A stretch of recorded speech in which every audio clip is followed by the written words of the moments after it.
bonjour à tous et à toutes. Et je suis désolé d'être un peu en retard et de communiquer, de ne pas participer à vos travaux depuis hier. Parce que j'enseigne et que voilà, c'est très tendu, malheureusement, parce que je remercie Estelle et Philippe de m'avoir aussi proposé et accepté ma communication ce matin sur effectivement les rapports entre la bande dessinée et puis l'enseignement de la Shoah.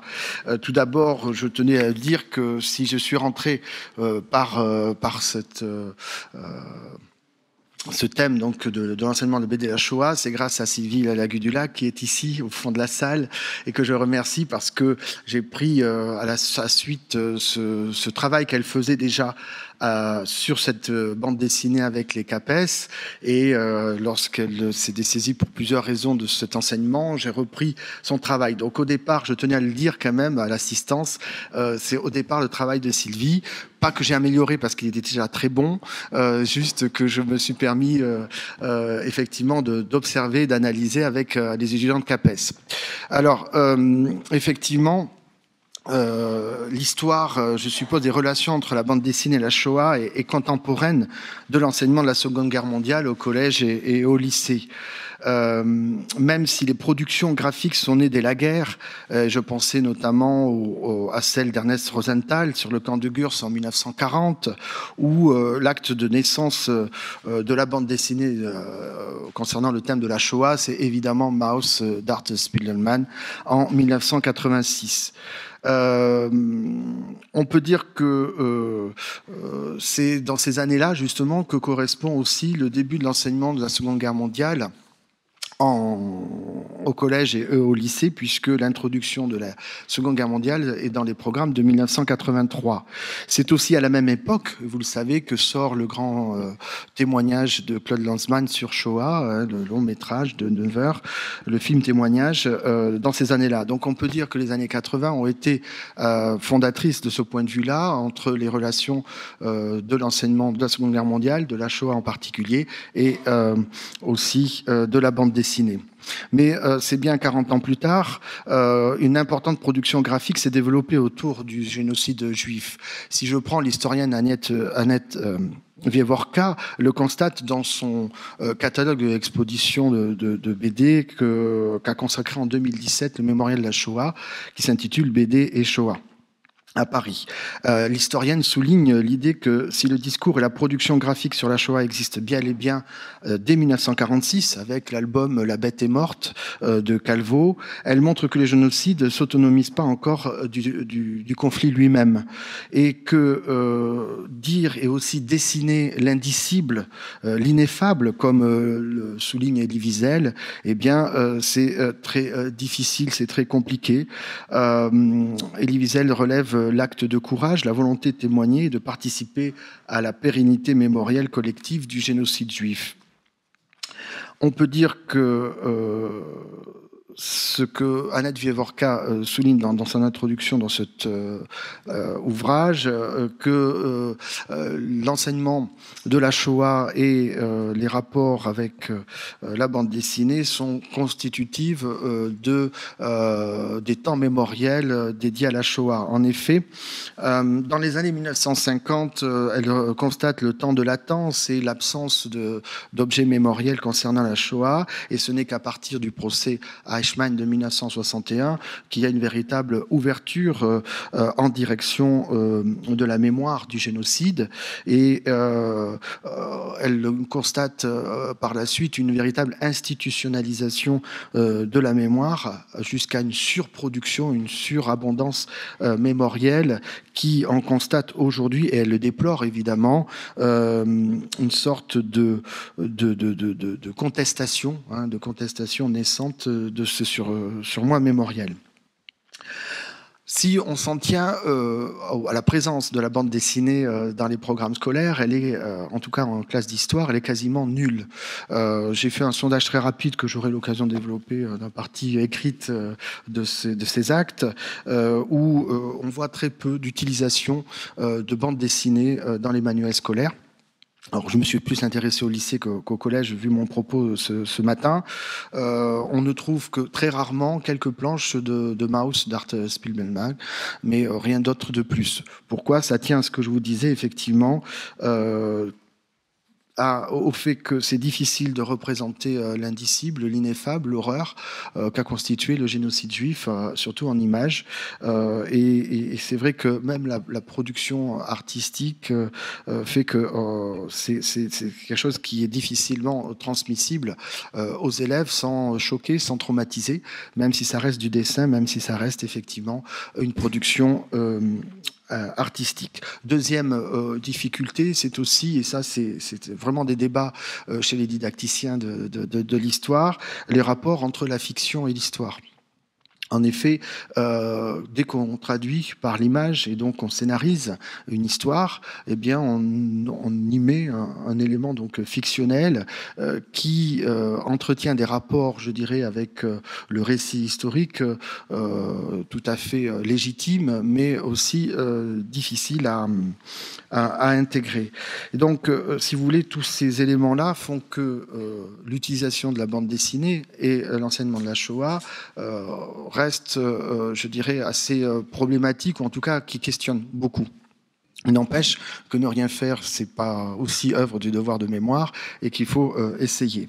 Donc, nous avions choisi, je dis nous puisque je dis Sylvie est aussi impliquée là-dedans, choisi l'album donc de Pascal Crossi, Auschwitz, que vous connaissez peut-être. J'ai oublié de mettre dans mon PowerPoint la BD, mais la voici, donc je vous la laisse bien sûr si vous voulez la consulter. Hein. Donc elle a été publiée en 2012 et surtout le choix qui a présidé à l'utilisation pour une classe, c'est qu'il a reçu le prix des lycéens en 2012. Donc il y avait aussi une intention intéressante de ce point de vue-là.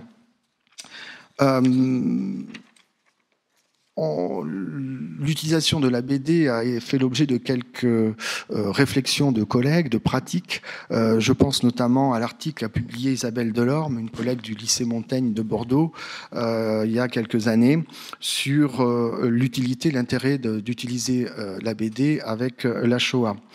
Elle reconnaît que le double enjeu d'enseignement réside dans le fait qu'on représente d'une manière graphique la Shoah et son enseignement par la bande dessinée. Et elle reconnaît que l'intérêt des élèves est assez reconnaissable. Elle trouve que les adolescents permettent de rentrer de plein pied dans la réalité historique. Elle dit, je la cite, « L'association d'images fortes dans un monde où le visuel est de plus en plus prégnant et de textes de qualité permet l'adhésion des lycéens à cette lecture. » Mais elle reconnaît en même temps que le témoignage individuel, l'expérience familiale suscite cet intérêt des élèves qui se sentent impliqués dans l'histoire et dans la narration de l'œuvre graphique. Et elle conclut son article, je vous la cite parce que je trouve ça assez intéressant. La bande dessinée apparaît donc comme un médium très intéressant pour tourner les pages de l'histoire, écrit-elle, y compris les plus funestes, comme le cas de la Shoah.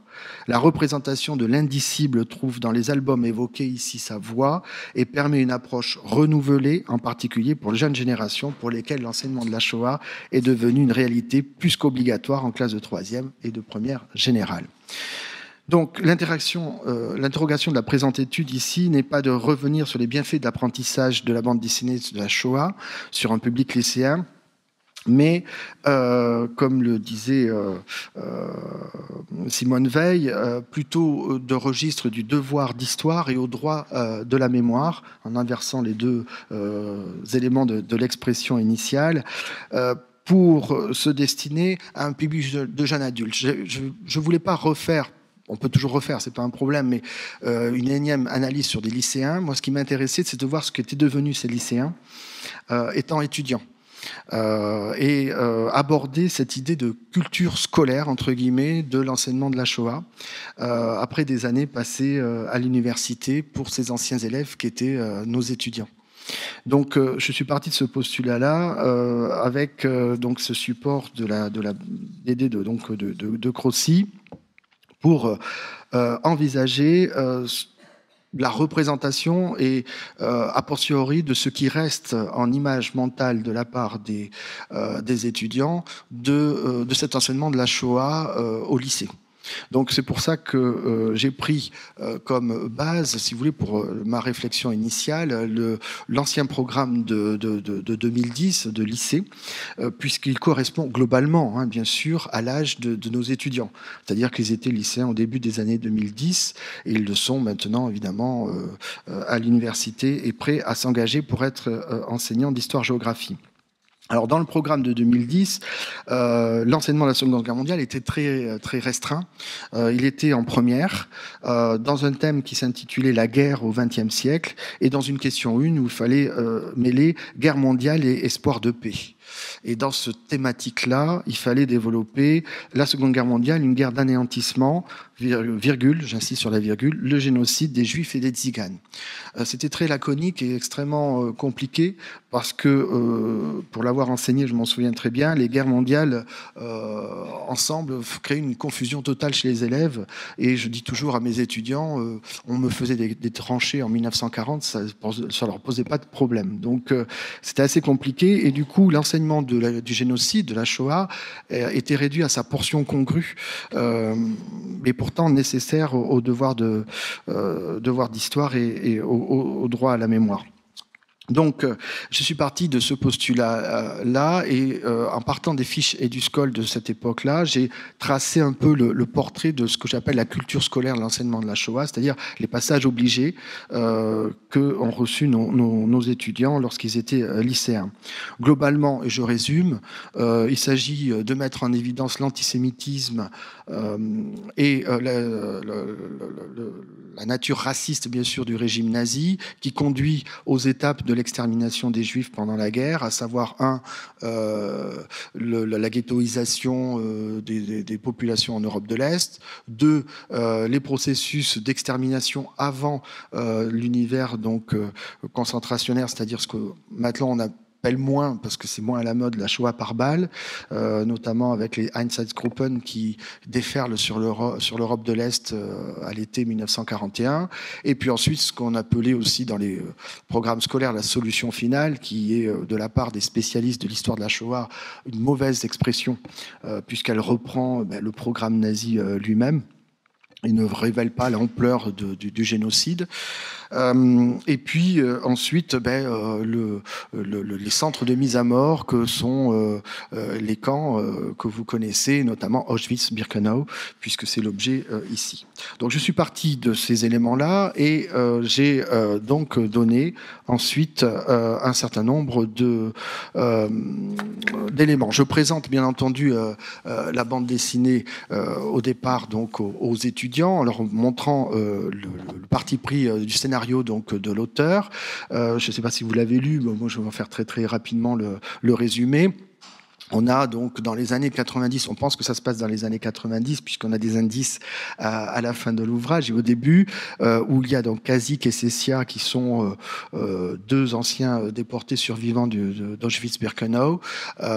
Lui a survécu, hein, c'est un témoignage réel, hein, il a survécu à la Shoah mais pas sa femme, mais dans le scénario Grossi fait qu'elle est vivante, elle est survivante et il se retrouve dans des ruines lors d'une guerre civile, on ne sait pas trop dans quel pays de l'Est, mais on se doute que c'est un pays de l'Est, et ils se retrouvent ainsi à discuter de leurs souvenirs de déportés. Les planches sont vraiment très très très rapides là. Il y en a 2 premières planches où on va aller vers le flashback, vers la guerre, vers le devoir de mémoire en général. Ensuite, on a un très long développement de l'histoire de Kazik au sein du camp à Auschwitz-Birkenau. Vous voyez, de la planche 6 à la planche 51, ce qui fait quasiment la majorité de l'album, où il raconte et où il décrit un certain nombre d'événements traumatisants qu'il aurait vécu dans le camp d'Auschwitz-Birkenau. Les images sont fortes, hein, je vous le dis de suite, c'est pas à mettre dans n'importe main de quel public, notamment de collégiens. Ensuite, il y a l'histoire de Cécia. Elle va lui dire, mais tu te souviens pas de notre fille, parce qu'il y a toute une histoire autour de leur fille disparue. Et la transition va se faire sur les femmes et le camp vécu par les femmes, et donc par Cécia et le groupe des femmes, de la planche 52 à 67. Et enfin, la conclusion, voilà, je pitch, hein, je suis désolé, je spoil, pour ceux qui voulaient le lire, tant pis, je donne la fin. De la plage 68 à 73, eh bien, ce retour à nos jours, c'est-à-dire aux années 90, où ils sont arrêtés tous les deux, et où, avec un commandant qui leur crie dessus, on leur demande d'attacher les mains et de les exécuter. On ne sait pas trop pourquoi, hein, on ne sait pas ce qu'ils ont fait, on suppose qu'ils ont peut-être acquaintance avec un régime déchu, mais la dernière planche est symptomatique véritablement du dénouement, parce que les gens plus anciens comme moi connaissent cette image. Elle rappelle l'exécution des Ceausescu en 1989, en décembre 89, puisque c'est exactement cette photo qu'on a de la vidéo des deux corps fusillés que Crossi a voulu reproduire. Donc voilà, ça c'était la présentation. Donc on présente au départ aux étudiants évidemment les planches, et ensuite on les fait travailler à partir d'une réflexion. Alors il y a en amont, ce que nous avions fait, c'était au départ de travailler sur les rapports entre histoire et fiction. C'est-à-dire qu'on est obligé quand même de les introduire sur l'idée du récit narratif et du récit historique, qui ne sont pas les mêmes dans la formation au CAPES. Et puis ensuite, on leur a donné donc une sélection d'une douzaine de planches choisies, et on leur posait ce questionnaire-là. J'ai effectivement, moi, pour cette étude ce matin, me suis focalisé essentiellement sur la question 4, parce que c'est l'exploitation dans le cadre d'une situation d'apprentissage en classe de terminale de ces planches-là. Le reste, voilà, j'en ferai pas le commentaire puisque c'était un relevé, mais si vous voulez, globalement, on les faisait quand même analyser la mise en image, hein, des scènes décrites. La planche 6 qui est là, je vous la remontre parce que vous l'avez peut-être pas vue, c'est celle-là, c'est la deuxième. La planche 6, celle-là, on les fait évoquer l'idée de devoir de mémoire, hein, le droit à se souvenir du passé. Et puis ensuite, on les fait travailler sur les scénarios donc possibles, imaginables. Alors, le choix est assez intéressant. Oui. Alors, entre-temps, effectivement, on les fait aussi réfléchir à partir d'un article scientifique qui est un texte d'Agnès Gambier, publié dans la revue Repères, Recherche en didactique du français langue maternelle, en 2013, qui évoque, elle, les enjeux mémoriaux et littéraires des fictions pour la jeunesse autour de la Shoah. Donc, c'est pas simplement la bande dessinée, mais c'est des lectures de jeunesse en général. Et Agnès Gambier a une vision très intéressante, puisque elle dit qu'il y a des risques, effectivement, à utiliser la fiction pour reproduire la réalité historique, et elle met en scène, elle explique le principe de déréalisation des faits historiques, c'est-à-dire que rendre par l'image ou rendre par le récit narratif, c'est rendre l'irréel, et notamment les personnages qui peut être fictif. Alors là, Cécia et Khazix sont moitié fictifs, moitié réels, puisque c'est basé de témoignages de survivants. Mais il y a un risque de transmission et de déréalisation des faits historiques liés à la fictionnalisation, si vous voulez, de l'œuvre. Et ça, effectivement, les étudiants ils travaillent dessus, et on arrive donc, par un questionnement assez serré, à leur faire émerger ces problématiques-là. Cet article étant donc en amont de l'étude et de la proposition qui est faite de mise en œuvre ensuite pour une classe de terminale. En général. Alors, voici les choix qu'on réalisait. Alors, j'ai 6 groupes, hein, je les avais mis en groupe. Bon, il se trouve que l'année dernière, c'était des groupes fictifs en distanciel, donc voilà, je les ai fait travailler à distance, mais ils ont fait constituer des groupes. Et ce qui m'a intéressé ici, c'est de voir quel choix faisaient-ils des planches, puisqu'ils en avaient 12 au choix, comment ils allaient faire ces choix, de quelle manière et pourquoi faire ces choix-là, toujours dans la perspective de conduire à la construction de la culture scolaire de l'enseignement de la Shoah et ses représentations après quelques années passées à l'université. Donc sur ces 6 groupes, ils ont respecté globalement la consigne, sauf non, tous à peu près, je crois, oui, c'est ça. Donc ils avaient un choix à 1 ou 2 planches maximum, c'est ce qu'ils ont fait. Ils ont choisi souvent 2 planches, si on regarde donc le nombre de groupes. Ils étaient 2 ou 3 à peu près, un par groupe. Par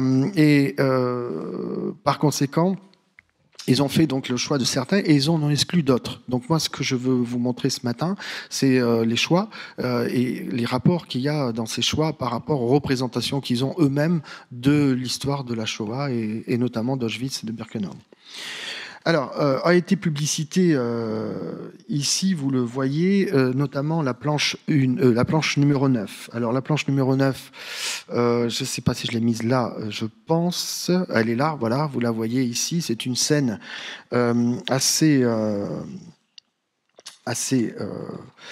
difficile, assez dure, hein, puisque celle qui a été le plus publicitée 3 fois, c'est la descente du train et le tri des déportés sur la rampe à Auschwitz. Hein. Donc quand vous allez à Auschwitz, vous voyez bien encore et le wagon et la rampe qui existent d'un point de vue mémoriel. Elle se termine tragiquement, vous le voyez, avec l'assassinat par le commandant du camp alors, je pense que c'est un capot, mais enfin c'est un peu compliqué. Il a le pyjama rayé, il a le brassard, ce qui correspond effectivement à la désignation du capot. Le capot, pour ceux qui ne savent pas, c'était les chefs, enfin les chefs, qui dirigeaient le groupe de prisonniers à Auschwitz. Et puis là, il veut se départir d'une petite fille pour la sauver. Et évidemment, le commandant aperçoit ça. Il y a une émeute et il lui tire bien sûr une balle dans la nuque. Il le tue immédiatement. Alors, c'est vrai que cette mise en scène par Crossi pose question parce que on est vraiment là dans la fiction et pas forcément dans la réalité de ce qui se passait. Il n'y avait pas ou très peu d'émeutes et très peu d'esclandres comme il le montre. Il faut savoir que les Juifs, quand ils arrivaient à Auschwitz, ils avaient voyagé plusieurs jours et ils étaient extrêmement épuisés, voire il y a des gens qui mouraient bien sûr pendant le voyage. Donc ils étaient des zombies plutôt que des gens apeurés et puis le système était fait que ils ne comprenaient pas ce qui se passait, ils ne savaient pas où ils étaient et donc ils arrivaient, ils étaient triés pensant que c'était voilà, je me dépêche alors hein. Voilà, j'ai compris et donc voilà pour la planche 9 qui a été forcément publicité par les étudiants. Ensuite, on a d'autres planches. Pour aller vite, peut-être que je veux vous montrer la planche 44. Elle est très, très intéressante. Est-ce que je l'ai mise? J'espère que j'ai pensé à la mettre. Non, je ne l'ai pas mise, malheureusement. C'est la planche fantomatique qui est l'ouverture des chambres à gaz. Hein, c'est extrêmement compliqué à représenter, à imaginer, parce qu'on a très peu, on n'a pas de témoignages de la chambre à gaz elle-même. Donc là, je vous montre un peu loin, mais je vous ferai passer l'album. Je suis désolé, hein, je l'ai en version numérique, mais j'ai pas le temps. Où on voit donc un capot ouvrir la chambre et puis une espèce de zombification énorme des femmes et des enfants qui ont été tués. Bon, d'un point de vue historique, ça pose problème parce que tous les témoignages et notamment, je pensais à David Oller, hein, je vais en parler tout à l'heure, qui est un peintre artiste qui a survécu à Auschwitz. Les corps étaient nus. Hein, il n'y avait aucun habit. Ils étaient aussi rasés, donc il n'y avait pas de cheveux, hein, puisque malheureusement, quand on va à Auschwitz, on a l'horreur, vraiment l'horreur de découvrir cette salle immonde qui est le tas de cheveux des rescapés de la Shoah, enfin des gens morts de la Shoah. Donc voilà, pour résumer et pour aller plus vite, pour respecter ce temps, évidemment. J'ai encore 5 minutes, mais bon, voilà, j'ai tellement de choses à dire que je ne veux pas monopoliser la parole. On a l'utilisation aussi de la planche 61 qui est... Enfin, si vous voulez, chaque planche mérite un commentaire, donc c'est pour ça que c'est assez long. Mais ils ont utilisé aussi assez souvent la planche 61 et 62, qui a, et je voulais l'évoquer, pose question, parce qu'en fait, c'est la scène finale où les femmes discutent entre elles et on comprend par leur dialogue que les soviétiques arrivent et on va libérer le camp. Voilà. Et il y a la destruction du camp. Ils ont commencé, les nazis, à détruire notamment les chambres à gaz. Et là, c'est quand même assez intéressant parce que quand on lit les productions des étudiants, on s'aperçoit que ça n'a pas été très bien perçu par certains groupes, puisqu'ils ont pas compris forcément ce qui s'est passé. Sachant que la planche suivante, la 62, finit par dire il faudra oublier tout ça. Et qu'est-ce qu'on peut, dit Cécia et ses amis, qu'est-ce qui les pousse à agir ainsi? Et une planche énorme, enfin une vignette énorme sur la planche dit la haine. Bon, voilà, donc on voit la portée civique, citoyenne évidemment, et le devoir de mémoire. Mais ça n'était pas très bien perçu par les étudiants. Alors, ce que j'ai fait, moi, dans mon analyse, c'est que j'ai repris les planches, je vous mettrai dans la version écrite, évidemment, les planches et le choix qu'ils ont fait par rapport aux images mentales qu'ils pouvaient avoir. Et en fait, la planche 9, par exemple, rappelle, mais malheureusement, j'ai pas mis sur mon PowerPoint, je suis désolé, je l'ai oublié, c'est un manque, des référents iconographiques. On rappelle les exécutions sommaires qu'on peut voir, par exemple, dans la liste de Schindler, de Spielberg. Hein, vous vous rappelez, il y a à un moment donné une exécution sommaire d'un juif, et c'est insupportable cette scène d'ailleurs, où on attend pendant quelques minutes l'exécution, une balle dans la tête, dans la nuque, du comptable de Schindler. On rappelle aussi ces images terribles de l'exécution d'hommes au bord d'une fosse par les Einsatzgruppen en 1941. Ce sont des images que les élèves ont dans leur manuel scolaire. Hein, pas tout le temps, mais c'est donc c'est pour ça que les étudiants, me semble-t-il, ont été sensibles à cette exécution sommaire et le fait qu'ils aient pris cela, parce que pour eux, c'est ça. La Shoah, c'est l'exécution sommaire, c'est l'arbitraire et c'est la vie qui n'a plus aucune valeur. Bon. Pareil pour l'histoire des cendres. La planche 16, c'est une discussion entre prisonniers qui dit mais c'est quoi? C'est pas de la neige qui tombe? Ah oui, c'est de la cendre.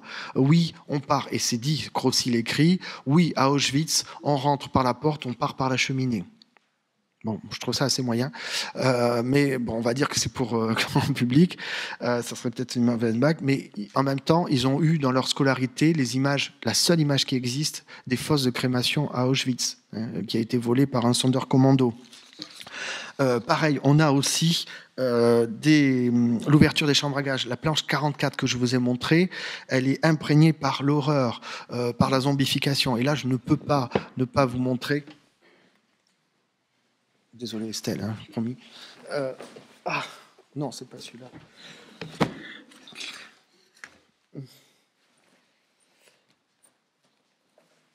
Ça, on le trouve qu'à Auschwitz. Hein.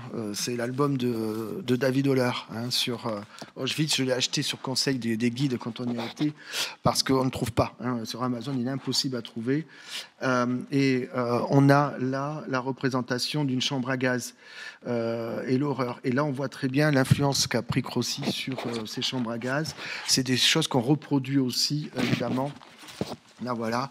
Je ne sais pas si vous voyez, je vous ferai passer de toute façon cet ensemble de souffrances extrêmes dont on rappelle la planche 44 de Grossi.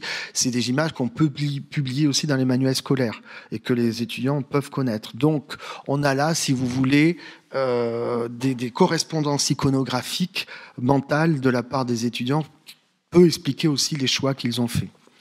Pour en terminer, pour finir, j'ai aussi travaillé, mais rapidement, sur les productions écrites des étudiants. Et c'est là que je voulais insister, parce que le groupe 1 m'a posé question quand j'ai lu ces réponses. Alors, ils avaient à mettre en œuvre, si vous voulez, les questions à poser à des élèves de terminale. Là, vous avez ici le jeu de questions-réponses attendues, puisque c'était l'exercice qui était demandé. Et ils prennent donc la planche 61 que je vous ai décrite, à savoir les destructions d'Auschwitz. Donc ils prennent ça pour étudier la Shoah. Alors ils disent que globalement c'est en fin de séance, en fin de séance qu'ils étudieraient cet aspect-là. Et ensuite ils disent de quoi témoignent les bâtiments. Bon, pourquoi pas? Pourquoi ce caractère? Base-toi sur tes connaissances. Précision. Et ça, c'est les étudiants qui m'adressent à moi en tant que correcteur. Ils me disent « Nous pensions qu'il s'agissait d'une illustration de destruction de bâtiments civils.